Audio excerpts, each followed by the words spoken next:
नशाखोरी एक जानलेवा बीमारी मानी जाती है जो कनिंग, बैफलिंग, प्रोग्रेसिव, पावरफुल और परमानेंट भी मानी जाती है। और इसके कारण इसके उपचार इतने आसान नहीं है।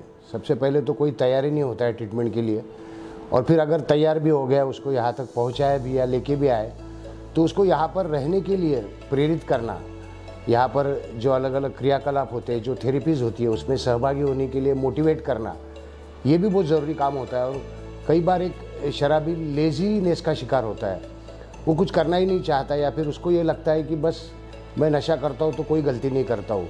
तो उसकी गलती का उसको एहसास दिलाना और दोबारा वो गलती ना करने के लिए उसकी ताकत बढ़ाना, मन की ताकत, ये काउंसलर का काम होता है। और यहाँ पर जब भी कोई एडमिट होता है तो काफ़ी सारी सुविधाएं भी मांगता है। घर तो है ही नहीं डी एडिक्शन सेंटर, और घर जैसी सारी सुविधाएं तो नहीं मिल सकती है, लेकिन फिर भी हमने ज़्यादा से ज़्यादा अच्छी सुविधाएं देने का प्रयास किया है। खान पान से लेकर तो रहन सहन की व्यवस्था तक। यहाँ पर एसी हॉल भी बनाया है कुछ लोगों के लिए जिनको घर से ही एसी की आदत है और वो कॉमन हॉल में नहीं रह पाते, तो उनके लिए एसी हॉल अलग है। बाकी कॉमन हॉल में भी अच्छी सुविधाएं होती है खान पान की। खान पान का तो सारा एक ही प्रबंध है, हमारे कार्यकर्ता भी यहीं पर खाना खाते हैं। रेसिडेंशियल कार्यकर्ता है, करीबन 15 लोग हैं हमारे रेसिडेंशियल कार्यकर्ता, वो भी साथ में रहते हैं। तो वो दिलासा देते हैं हमारे ट्रीटमेंट लेने वाले दोस्तों को कि वो कैसे इसमें से बाहर निकले हैं और उनको भी बाहर निकलने के लिए कैसे आसान रहेगा, अपने आप में क्या बदलाव करना है। अपने आप कोई जादू की तो छड़ी है नहीं डी एडिक्शन सेंटर कि वहाँ पर अंदर गया एक नशेबाज आदमी और सुधार कर बाहर निकला। हाँ, यहाँ पर सुधार का रास्ता दिखाया जाता है, सुधार के लिए मार्गदर्शन किया जाता है, लेकिन आगे चलने के बाद, डिस्चार्ज होने के बाद एक बार भी ना पीना, ये उसकी जिम्मेदारी है। उसके ऊपर हम 24 घंटा ध्यान नहीं रख पाते बाहर जाने के बाद।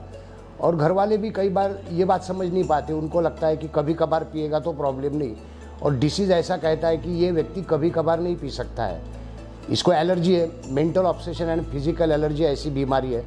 तो एक बार अगर मुंह को लग गई इनके, तो इनका शरीर का कण और कण दोबारा और मांगता है और इनका समाधान नहीं होता और फिर फंस जाते हैं। इसके लिए एक बार भी ना पीने के लिए इनकी मन की ताकत बढ़ाना ज़्यादा ज़रूरी है। वो सोशल ड्रिंकर बनना चाहेंगे, ऑकेजनल ड्रिंकर बनना चाहेंगे, या घर वाले भी कई बार हमारे सामने उनको बोलते कि सर हम इसको पीने को थोड़ी मना करते हैं, लेकिन कभी कभार पिए तो चल सकता है। नहीं चल सकता है, ऐसे व्यक्ति को एक बार भी नहीं चल सकता है, क्योंकि उसको ये डिसीज़ हुआ है। और ये बीमारी का परहेज एकमात्र है कि वो एक बार भी नहीं पिएगा तो ही वो नशा मुक्त रह पाएगा और अच्छी ज़िंदगी जी पाएगा।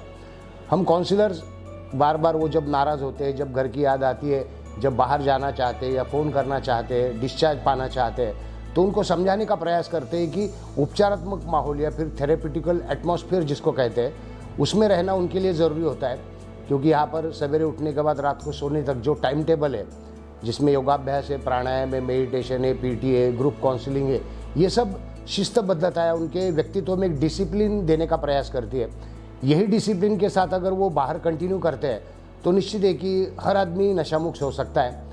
आप अगर नशा मुक्ति का रिजल्ट देखने को जाए डी एडिक्शन सेंटर में, तो ज़्यादा अच्छा रिजल्ट नहीं होता है, लेकिन अच्छा रिजल्ट कब निकलेगा, जब अच्छे काउंसलर्स रहेंगे।